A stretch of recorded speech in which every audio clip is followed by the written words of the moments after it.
are we actually experiencing a boom in WitchLit, Stacey?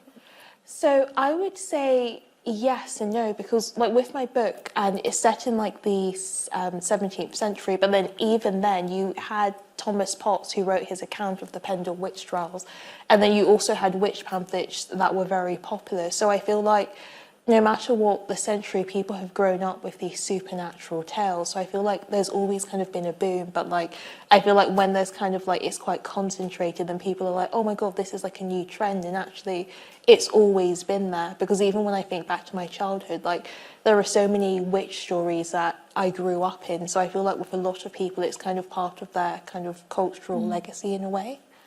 Does anyone else have any other thoughts on that? Yeah. Oh no, sorry. Go ahead. Okay. I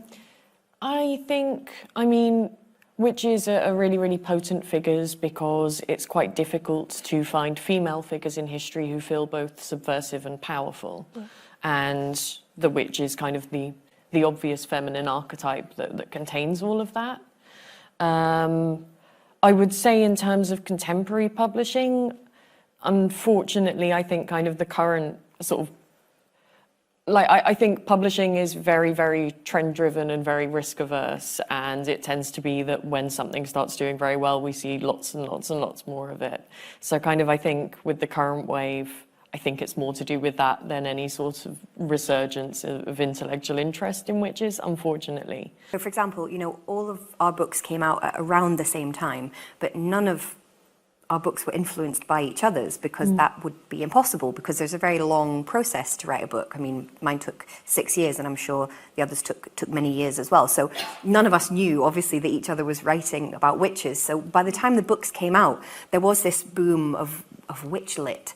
But that's just because we're all kind of swimming in the same cultural waters. Nobody was particularly influenced by anybody else. It's just we all grew up, you know, watching The Worst Witch and watching The Craft. And so we all, of course, have these thoughts in our minds. We all have seen certain strange-haired American politicians tweeting about witch hunts.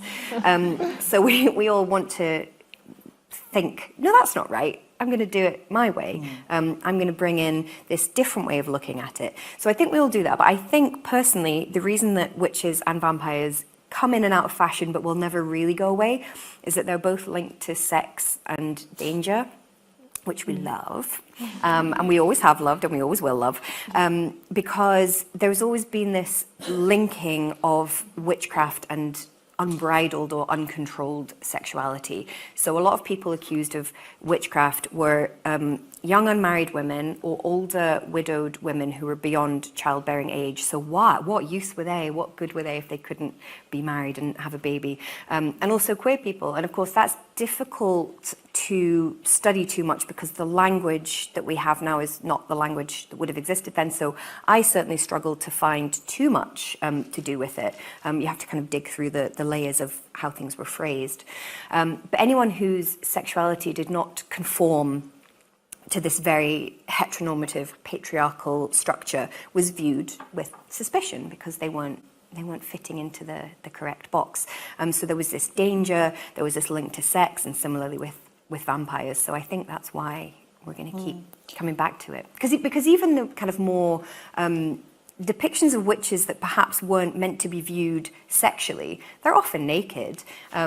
They're often, you have these kind of very voluptuous bodies. You know, we've all seen the etchings of the kind of voluptuous witches naked falling off the broomsticks, flying through the sky, all women together. It's very suspicious when women all get together. What are they doing? They've got broomsticks. What are they up to?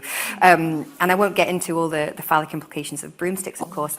But yeah, there's kind of all this stuff about sexuality. So I think that's why they just are going to keep coming back and back and back. I think the only thing that changes is what do we need the witch to be?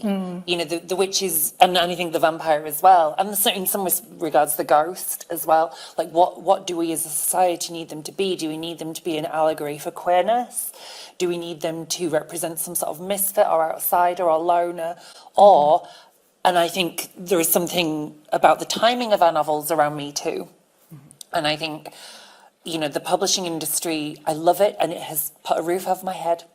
But but it's not always wildly imaginative because they would be writing books if they could. And And then so I think there was around 2017 with Weinstein and Bill Cosby and the rest, Trump in particular, I think there was a sense of, you know, how do we do novels about this? You know, it felt like truly there was some sort of uprising, you know, around that time. And I think right now that's what we needed the witch to be. We needed the witch to be the woman who wouldn't take it anymore. And so I wonder if that's why, and now it will, I think, I don't want to say fail, but now we'll come down the other side, and I'm already seeing a lot of hunger in the industry for vampires. It's time for the vampire to make a comeback, I think. And that's because there has been, in the last 2-3 years, there have been a lot of witch books. What I love is that no two are the same, and I think that's because we all needed the witch to be slightly different things as well.